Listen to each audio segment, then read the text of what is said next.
Hello नमस्ते. कसे आहात सगळे? छान ना? मी पण मस्त आहे. आता उन्हाळा चालू झालेला आहे. शिवरात्र झाली म्हणजे थंडी शिवशिवा म्हणून पळून जातीये आणि उन्हाळा चालू होतो. उन्हाळ्यात बरेच लोकांना बराच त्रास होतो. जेवण कमी जाते, मग जेवण कमी झालं की वीकनेस येते, उत्साह राहत नाहीये. म्हणून आज मी काही अशा गोष्टी सांगणार आहे ज्यात आपण सेवन केल्या का नाही आपण दिवसभर उत्साही राहतो. मी एका 8-10 वर्षापूर्वी निसर्गोपचार केंद्राला सौख्यवन म्हणून आहे परिकाला, मणिपालचे जवळ, धर्मस्थळचे ट्रस्टमध्ये तो चालू आहे, तिथे 10 दिवस गेलेले होते. तिथे आम्हाला रोज हल्ली पण तिथे तर दिलं जाते. सकाळी तर काय देतात आणि ते तर कसं करतात किंवा हे आपण कसं करावं घरी ह्याच्याबद्दल थोडंसं सांगणार आहे. आपल्यातले बरीच लोक आपण करतो, रागीची नाचणीची आंबील करतो, पण आपण ती जरा योग्य पद्धतीनं करावी असं मला वाटते. आपल्यातले बरेच लोक करतही असाल, पण काही फरक असला तर मी माझी पद्धत सांगते. आपल्याला हवी असली तर फॉलो करा. आपण ह्याच्यामुळे आपण ताजे तवाने राहतो. आता आपण नाचणी आणतो. नाचणी आणल्यावर काय करायची, ती स्वच्छ धुवून घ्यावी लागते का, म्हणजे ते माती वगैरे असते. काय करा, 2 पातेली घ्या. एका पातेलीत नाचणी घाला आणि वर पाणी घाला आणि पाण्याबरोबर थोडी थोडी वरची नाचणी दुसऱ्या पातेलीत घाला आणि नंतर शेवटी तळाशी माती वगैरे सगळं राहते बघा, तर फेकून द्या आणि स्वच्छ नाचणी धुवून घ्या. धुवून घेतल्यावर ती एक रात्रभर भिजत ठेवा. पाणी घालून, स्वच्छ पाणी घालून भिजत ठेवा. मग दुसरे दिवशी ती एक ते तुम्ही कापडात बांधलात तरी चालेल मोड येण्यासाठी, किंवा स्प्राउट मेकर असला की तेच घालून ठेवली तरी चालेल. त्याला मोड येण्यासाठी 2 दिवस ठेवा. अगदी बारीक बारीक पांढरे मोड येतात बघा. थंडी असली ते 3 दिवस लागतील, नाही ते 2 दिवस बास होते. ते मोड आल्यावर ती नाचणी छान पैकी वाळवून घ्या. ती वाळवल्यावर त्याचा पावडर करून आणा. आता हे पावडर करून आणल्यावर 1-2 चमचे पावडर घ्या, तर पाणी घालून सारखं करून घ्या. गॅसवर एका पातेल्यात थोडं पाणी ठेवून पाणी उकळायला ठेवा. पाणी उकळल्यावर हे भिजवलेलं पीठ तेत घालून फिरवा, म्हणजे गाठी होणार नाहीत म्हणून. आणि रात्री काय करायचं, तर गार झाल्यावर एका मातीचे भांडेत ती आंबील घालून ठेवायची आणि दुसऱ्या दिवशी काढल्यावर ते मीठ घालून, ताक, दही, तुम्हाला काय आवडते तर मिक्स करून आपण सेवन करायचं. काही लोक थंडीत सुद्धा हे वापरणार आहेत, पण थंडीत ते जरा उशिरासं घ्या, नाही ते. आणि काही लोक त्याच्यात कांदा घालून घेतात. हे अतिशय उत्तम आहे. ह्याच्यामुळे जराही आपल्याला त्रास होत नाही उन्हाळ्याचा. आणि मोड आल्यामुळे आपल्याला माहीत आहे ते कॅल्शियम जास्त असते आणि दही ताकामुळे आपल्याला बायोटिक्सचं वगैरे त्यातनं मिळते. त्यामुळे खूप चांगलं आहे हे आणि त्यामुळे रोज ह्याचं सेवन करायला पाहिजे.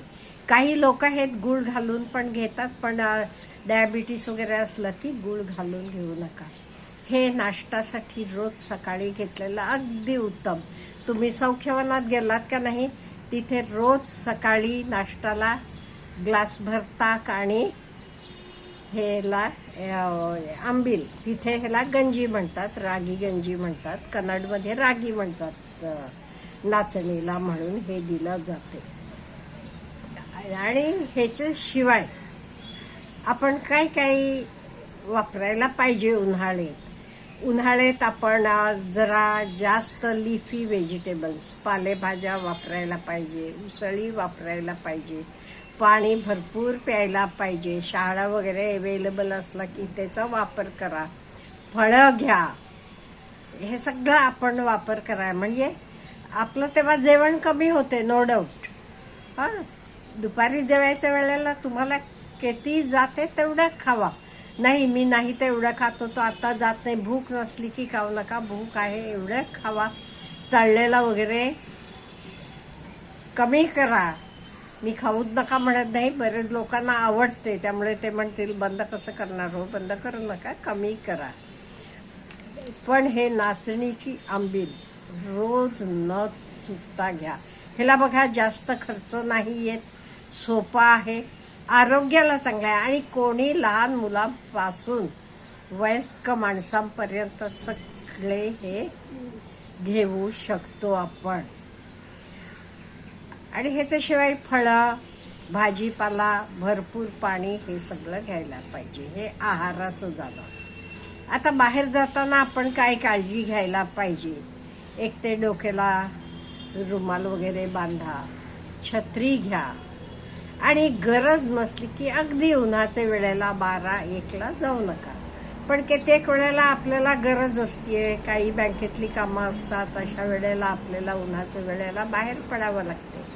तेव्हा आपण ही काळजी घ्यायला पाहिजे.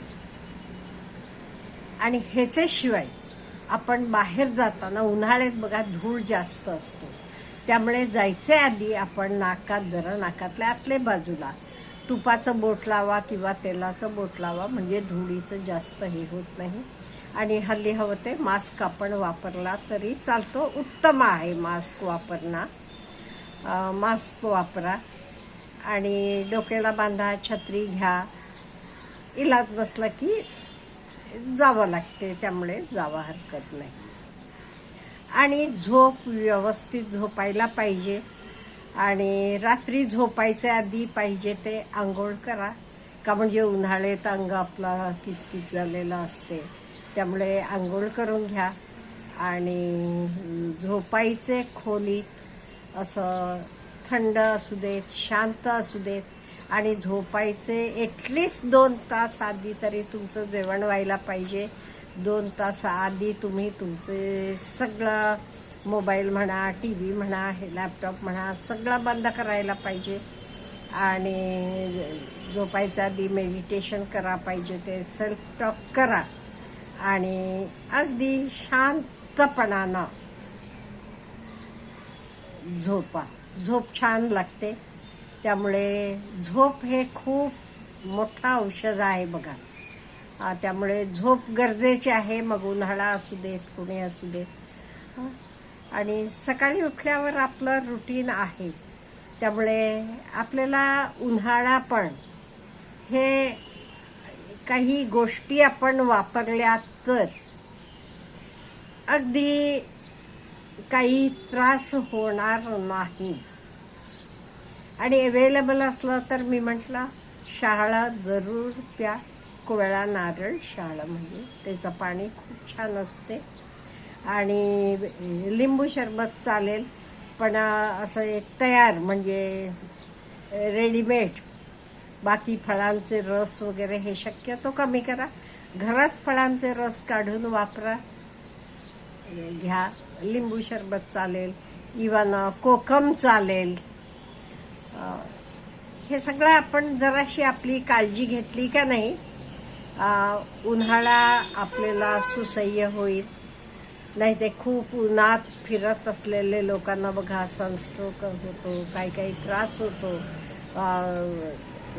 बरंच काहीतरी होते. हे सगळ्यातनं आपण वाचायला पाहिजे तर आपण आपले जरा जेवणखाण म्हणा, राहण्याची पद्धत, बाहेर जाताना म्हणा, व्यवस्थितपणे मेंटेन केलं, स्वतःला मेंटेन केलं की आपण मस्तपैकी उन्हाळा तरी छान राहतो.